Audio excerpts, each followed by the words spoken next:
In just 10 minutes, I'm going to teach you how to be a better conversationalist with this very simple and practical exercise to make you sound that much more authentically American.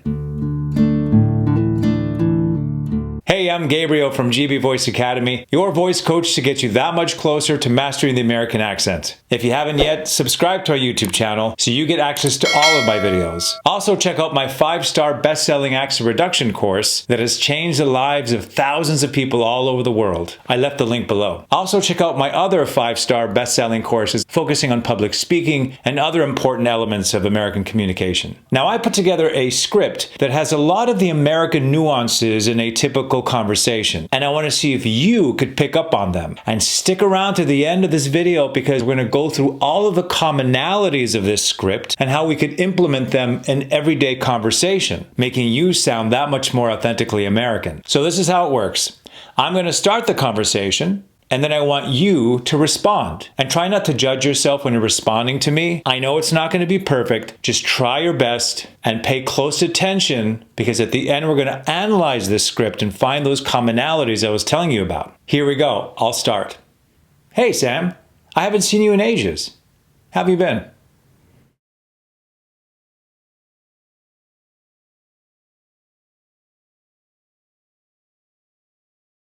I hear you, man. Listen, why don't we hit the beach this Saturday? You and I could use a break.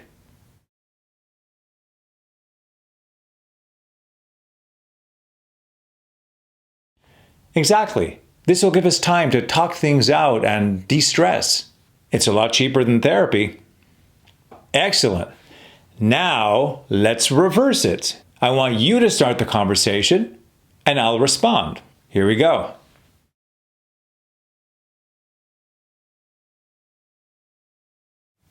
Honestly, I've seen better days. Work has been piling up on me, and if I don't take a step back and chill, I'm going to lose it.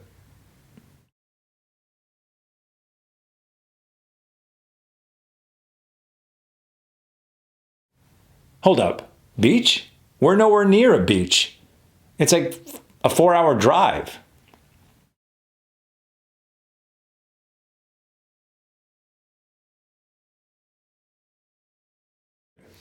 Count me in. I'll bring the sunscreen.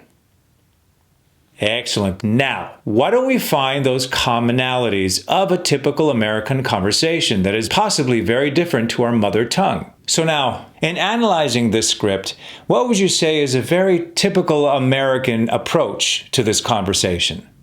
What was injected throughout this whole conversation? Exactly. Humor, idioms, exaggerations. This is typical when you listen to Americans speak or when you're watching a television show.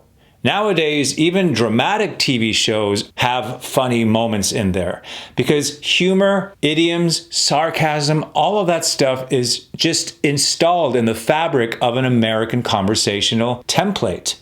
So the more you get used to that, adjust to that, the more it's going to give you that authenticity. So let's look at our script and see if we could identify that. And stick around to the end because I'm going to show you 2 very important commonalities in this conversational script that you could implement and use in any conversational situation. Starting with the first line.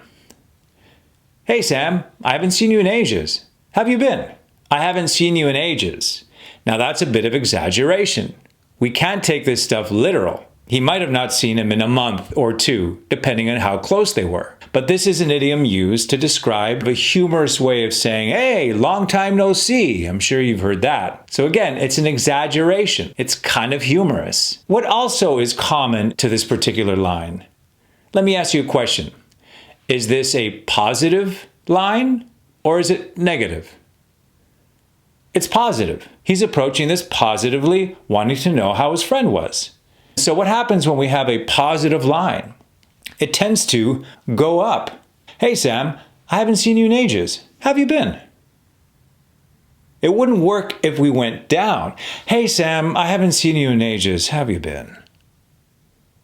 Did you notice all of a sudden that gives it a negative connotation? Like you're really concerned because he's ill or he's sick. So you have to use which direction you want to use in order to illustrate your intention.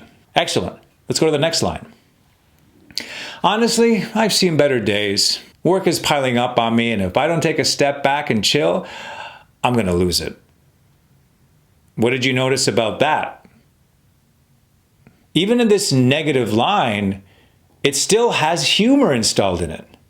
I'm going to lose it. Again, you can't take that literal.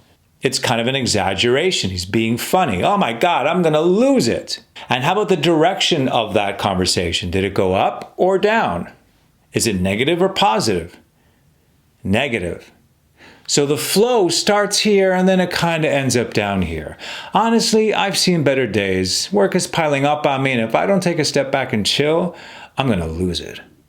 It wouldn't really work if it was like, honestly, I've seen better days. Work has been piling up, and if I don't take a step back, I'm going to lose it. You could do that too, but it kind of sounds psychotic. Again, do you see those commonalities in there?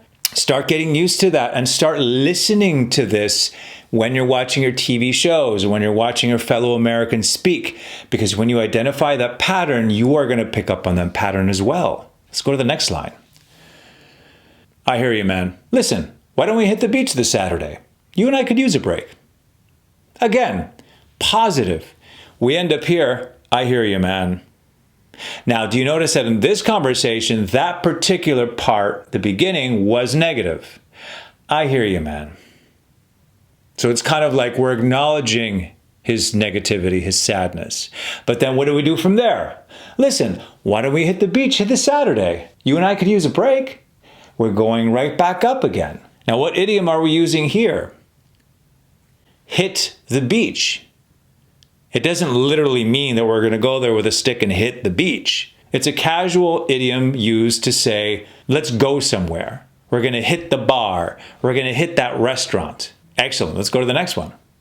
Hold up. Beach? We're nowhere near a beach. It's like a 4-hour drive. What was a funny idiom in here? Hold up. Hold up. It's another way of saying, hang on. Wait a second. It's something you hear quite a bit in the American conversation. Let's go to the next one. Exactly. This will give us time to talk things out and de-stress. It's a lot cheaper than therapy. Can you hear the humor in that? It's a lot cheaper than therapy. Again, Americans are always finding ways to be humorous, to look at the light side of things. The response? Count me in. I'll bring the sunscreen. Now he suddenly went from negative to positive. I'll bring the sunscreen. Again, we're going up and he's adding a little bit of humor in there. I'll bring the sunscreen. It wouldn't work if it's like, count me in, I'll bring the sunscreen. I don't know if I'd want to hang out with that guy because he sounds pretty negative no matter what you try to do. But do you see these ebb and flow patterns in a typical American conversation? Try implementing this now when you're talking to your fellow Americans, when you're reading out loud, or doing any of the other exercises I have on my YouTube channel. Videos to make you sound that much more American.